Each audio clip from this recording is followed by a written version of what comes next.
just need a little bit more of your love. I can't help myself. 네, 안녕하십니까. 클럽이민의 제임스 곽입니다. 여러분이 이제 여행을 이제 많이 가실 텐데요. 이미 이제 코로나19도 이제 많이 진정됐고, 또 여행 분위기가 다시 되살아나고 있습니다. 제가 지난달에 거의 한 달 동안 포르투갈, 스페인을 다녀왔습니다. 여러분이 그쪽에 가보신 분도 계시지만, 뭐 유럽과 또 미국, 캐나다, 뭐 여러 나라들이 다시 이제 그 해외에서 오는 이런 관광객들이 점차 증가하고 있는 추세입니다. 여행을 떠나다 보시면은 여러분이 이제 뭐 비행기 가격이라든지 거리라든지 또 스케줄의 일정에 맞게 여러분이 많이들 이제 즐거운 마음으로 이제 많이들 가시죠. 이제 여행이 자유화가 된 지 이제 꽤 이제 오래됐고, 또 많은 분들이 이제 가까운 나라부터 이제 먼 나라까지 많이 왔다 갔다 하는 자유로운 여행 시대가 됐습니다. 근데 여행도 이제 좀 트렌드가 이런 어떤 전염병 그 팬데믹 시대 이후에 좀 바뀌었습니다. 여행뿐만 아니라 여러분이 원하실까 뭐 취업이라든지 아니면 사업이라든지 아니면 은퇴라든지 혹은 자녀 교육을 위해서 여행도 왔다 갔다 하는 것도 좋지만 실질적으로 내가 거기서 한번 살아보면 어떨까? 여기 한국에 살다가 또 현재 살아보는 것도 나쁘지 않다. 뭐 이런 추세가 점점 그 많은 이런 들어가고 나가고 하는 이런 트래픽이 많아지면서 많은 분들도 요즘 이제 해외에 대한 어떤 그 라이프 스타일에 대해서 그게 뭐 두려움이라든지 어려움에 대해서 별로 이렇게 말씀하시는 분들이 별로 안 계세요. 그만큼 이제 많이 글로벌 됐기 때문에 여러분이 오늘 주제에 따라서 좀 더 우리가 해외에 대한 어떤 그 라이프 스타일에 대해서 오늘 말씀을 드리겠습니다. 여러분 혹시 영주권에 대해서 아십니까? 예전에는 영주권 하면은 이제 보통 이제 미국이 가장 많이 떠오르죠. 아무래도 전 세계에서 이제 미국이 이주를 이제 가장 많이 선호하는 국가 1위. 그 다음에 뭐 캐나다, 호주, 뉴질랜드 이렇게 돼 있습니다. 영주권이라는 거는 이제 퍼머넌트 레지던스인데 이제 영구적으로 거주할 수 있다라는 거예요. 뭐 한국 분들이 영주권을 취득한다고 해서 국적이 포기되거나 뭐 이런 게 아니고 한국 국적 시민자가 여러분이 이제 가지시는 그 해당 국가의 영주권 카드를 받으십니다. 여권이 바뀌지 않고 한국의 패스포드 여권에 이제 그 나라의 이민 비자를 받는 거고, 그 안에 이제 그 나라에 들어가시면 여러분이 이제 카드를 받죠. 우리나라에 이제 뭐 주민등록권 카드인데 사실 영주권과 시민권 차이는 거의 동일합니다. 뭐 혜택을 뭐 차별을 두거나 이런 게 없고 단지 이제 그 나라의 참정권 그게 없다는 뿐이죠. 영주권 가지신 분들이 사실 굉장히 많으세요. 워낙 이제 미국 이민으로 시작돼가지고 또 이제 캐나다, 호주, 뉴질랜드가 영어권으로 이제 이민이 시작되면서 뭐 영주권 가지신 분들도 한국에 많이 거주하시고, 저도 이제 시민권자이지만 그래도 이제 현지 나라와 우리나라에서 왔다 갔다 생활하는데 거의 번거로움이 없습니다. 영주권이 있으면은 하나를 갖는 있는 것뿐만 아니라 또 양 나라에서 왔다 갔다 여러분의 어떤 아까 말씀드린 뭐 취업 사업, 뭐 교육, 은퇴, 뭐 그냥 관광, 여행, 뭐 모든 게 다 두 나라에서 가질 수 있다라는 점에서는 뭐 없는 것보다 낫지 않느냐라는 얘기죠. 그러니까 그게 이제 조건에 따라 이제 뭐 심사 기간도 오래 걸리고 또는 까다로운 점도 있지만 실적으로 여러분이 자격이 된다면 앞으로 이제 글로벌 시대에서 2000년 밀레니엄 들어오면서 해외의 어떤 이동이 우리가 굉장히 많아졌잖아요. 뭐 여행을 통해서나 아니면 직장을 통해서나 뭐 사업을 위해서, 무역을 위해서, 자녀 공부를 위해서 이런 해외를 여러분이 이제 어떤 왔다 갔다 하는 그런 개념은 굉장히 더 많아질 것이고 더 어떤 업그레이드가 되지 않을까 생각합니다. 그래서 영주권은 사실 선택이 아니라 필수입니다. 뭐 자녀를 예를 들어서 이제 공부를 해외에 시킨다라고 할 경우에는 졸업을 할 때 영주권이 없으면 되게 취업하기가 되게 힘들거든요. 별도로 뭐 그 스폰서를 찾아야 되고 또 스폰서가 자국민을 우선으로 하지 또 웬만하면은 또 유학생을 뽑지 않는 이런 부분도 있기 때문에 이왕 만약에 여행을 다니시다가 여러분이 한국도 좋지만 내가 또 나름대로의 그쪽에서 또 없는 거를 취할 수 있고 또 그쪽에 또 좋은 거를 또 한국에 가져올 수 있는 이런 뭔가의 어떤 두 마리 토끼를 한꺼번에 잡을 수 있다 뭐 이런 개념으로 온다면은 사실 없는 것보다 있는 게 훨씬 낫다. 그리고 이제 그 라이프의 어떤 트렌드가 많이 바뀌니까 좀 더 여러분과 여러분의 자녀를 위해서 영주권은 필요하다고 말씀을 드리고 싶습니다. 작년이 아니죠. 2019년 그 전까지는 여러분이 이제 자녀들 학생들이 이제 외국으로 유학을 많이 가지 않습니까? 그런데 특히 이제 유럽에도 많이 가더라고요. 유럽에 일단 학비가 없으니까 그죠? 있어도 굉장히 저렴한 편입니다. 그 유럽 국가 중에서 유럽은 이제 워낙 이제 50개 나라, 그다음에 한 7억이 넘는 인구가 살고 있고. 그 중에서 이제 EU 연합 국가가 있는데 영국이 이제 브렉시트로 빠져나가면서 27개국이 있는데 그 나라들이 대부분 돈 많고 잘 사는 부유한 나라들이 굉장히 많아요. 그 중에서 이제 동서남 북으로 따지는데 이제 남쪽이면서 서유럽의 나라, 그러니까 대서양으로 시점을 해서 보통 포르투갈, 스페인, 뭐 그다음에 그 밑에 이탈리아 밑에 몰타, 그다음에 그리스 이런 4개국이 또 하나 더 붙인다면 이제 사이프러스, 일명 이제 키프러스라고 하죠. 그 나라까지 해서 5개국이죠. 근데 이제 키프러스 같은 경우는 한국 분들이 많이 이제 그 뭐 기업이 어떤 석유 이런 쪽으로 이제 우리나라에 이제 그런 기업들이 좀 진출하는 경우는 있지만 일반적으로 가서 사시는 분들 별로는 없어요. 그래서 오늘은 이제 그 사이프러스, 키프러스를 제외한 나머지 4개국에 대해서 간단하게 말씀드리지만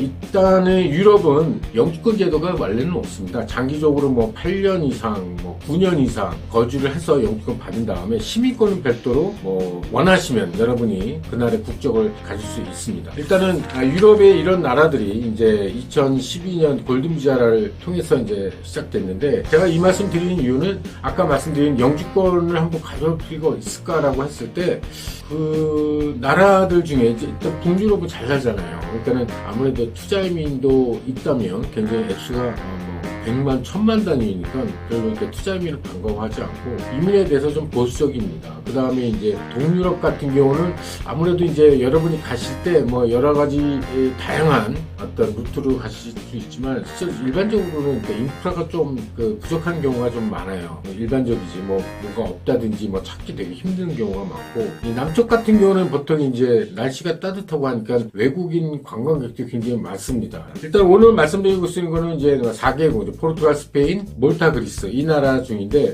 이제 여러분들한테 적극적으로 권하는 나라는 이제 포르투갈, 스페인, 그리고 그리스, 뭐 몰타도 마찬가지지만 이 나라들은 보면은 일단 영주권이 굉장히 쉽습니다. 여러분이 신청할 때 웬만하면 뭐 받을 수 있지 않을까. 일단은 그 나라의 그 급여 자체가 뭐 한 달에 한 700유로니까 한국 돈으로 따져서 한 100만 원 정도? 100만 원 정도의 어떤 소득만 증명하게 되면 또 신청할 수가 있어요. 물론 이제 한국의 고정적인 소득이 있어야 되고 그리고 포르투갈이 있어도 그 소득을 이제 받아서 생활할 수 있는 충분한데 그게 무슨 300, 500이 아니라 1인당 거의 약 한 100만 원 이상 정도 되고 이제 부부의 경우에는 똑같이 이제 100만 원, 100만, 200만 원이 아니라 뭐 한 300만 원, 그래서 130만 원, 혹은 이제 150만 원 정도면은 신청할 수 있습니다. 물론 이제 6개월 이상 거주하는 조건이 있고요. 만약에 이제 6개월을 내가 포르투갈이나 이런 데서 이제 거주하기 힘들다 그러면은 보통 이제 골든 비자라고 해서 부동산을 이제 여러분이 취득을 하게 되면 뭐 집을 산다든지 아니면 뭐 호텔용으로 아주 투자를 해서 경영을 맡긴다든지 이런 식으로 뭐 에어비앤비를 한다든지 할 경우에도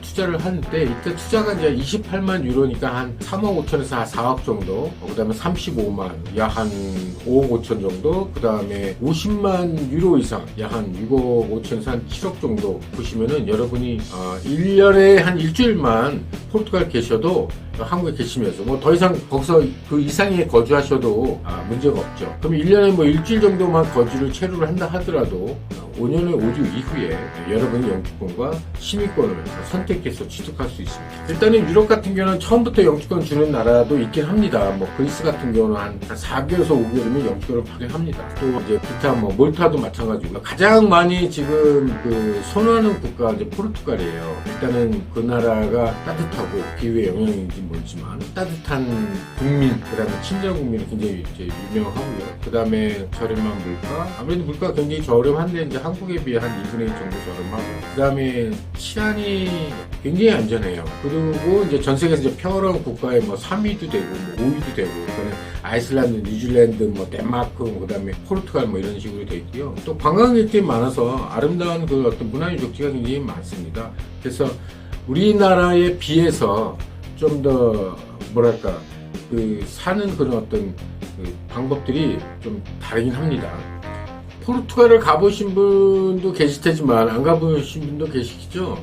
저는 이제 포르투갈을 한 6년 전부터 많이 왔다 갔다 했습니다.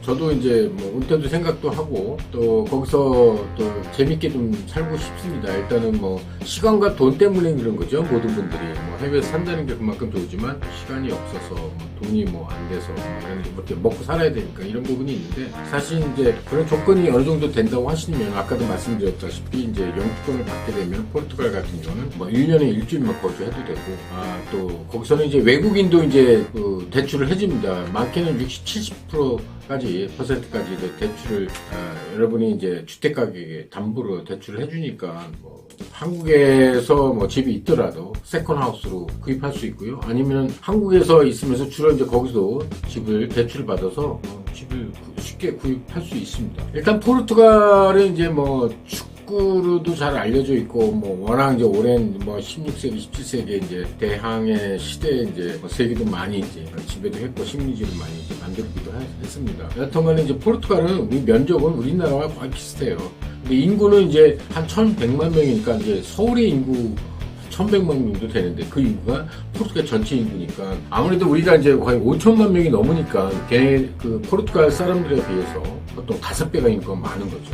그 전체 인구가 지금 서울시에 이제 수도권에 집중되어 있으니까 그런 부분에서 우리가 굉장히 생활에 어떤 빠듯하고 타이트하고 좀 더 경쟁력이 좀 있지 않을까.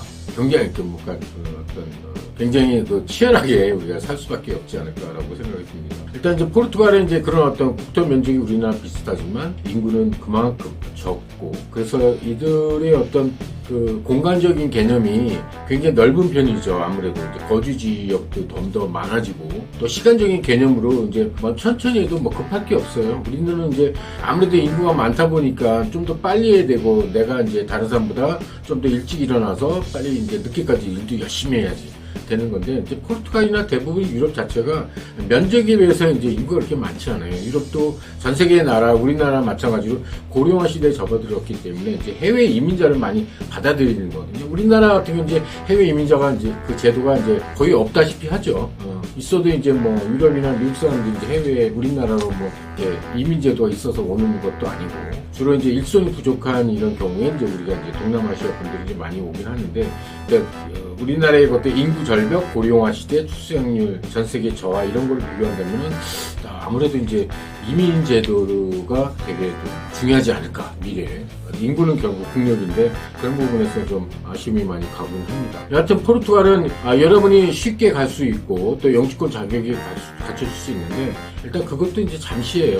계속 이제 전 세계 뭐 미국, 영국 사람들도 이제 포르투갈이 이제 물가도 저렴하고 뭐 의료 시설도 잘 돼 있고 뭐 여러 가지 생활비도 뭐 저렴하고 사람도 되게 친절하고 또 영어를 많이 쓴다는 점에서 미국, 영국 혹은 이제 불란서 주변의 유럽 국가들도 포르투갈로 왔다 갔다 뭐 출퇴근 하듯이, 예를 들어서 뭐 경기도에서 뭐 서울로 가듯이 뭐 이런 식으로 어떤 개념이라, 우리가 이제 해외 뭐 여행하면 비행기 타고 막 2시간 가도 일단 일본은 이제 해외 다른 나라잖아요. 근데 유럽 같은 경우는 뭐 2시간 내면 뭐 런던이라든지 뭐 이탈리아 뭐 피렌체라든지 뭐 이런 데 왔다 갔다 하는 거는 일도 아니에요. 그러니까 실질적으로 걔네들이 생각하는 어떤 그 관계가, 해외적인 관계가 우리나라의 어떤 전국 팔도와 같은 개념이다라고 봤을 때는 뭔가 다양한 문화와 다양한 기회, 그 다음에 여러분이 다양하게 이제 라이프를 좀 더 즐길 수 있는 뭐 유럽 라이프, 또 여러분이 이제 좋아하시는 또 인정하시는 어떤 유럽의 어떤 그 상품이라든지 이런 것들이 이제 퀄리티가 높고 비싸지만 그런 만큼 이제 가치가 있다는 거죠. 오래 쓸수록 밸류가 있다. 결국 이제 그런 부분에서 아무래도 유럽은 좀 더 또 다른 또 색깔을 갖고 있으면서 앞으로 이제 유럽의 점점 우리나라의 어떤 정치, 사회, 경제적인 부분에 전략적 파트너로서 점점 많이 이제 외교 관계가 이루어지듯이, 그러다 보면 많은 사람들이 이제 왔다 갔다 하게 됩니다. 저는 이제 포르투갈을 이제 오늘 이제 가장 많이 추천하고요. 앞으로 이제 포르투갈이 이제 좀 더 지금 코비드 시대에도 유럽 국가 중에서 가장 많이 지금 성장률을 보이고 있습니다. 경제 성장률을 보이고 있다시피 많은 사람들이 이제 지금 잘 살기 좋은 나라, 그런 나라를 포르투갈을 선호하는 이유가 있습니다. 여러분도 한번 기회가 되신다면 이런 어떤 세미나라든지 아니면 이벤트라든지 이런 데 많이 참석하시고 또 유튜브를 통해서 많이 보시고요. 저희 회사 사이트라든지 유튜브 보시면서 여러분이 좀 한번 보시면서 나도 이제 한번 가볼 수 있지 않을까, 나도 이런 필요하지 않을까, 있으면 좋다라는 거를 저는 이제 말씀드리고 싶습니다.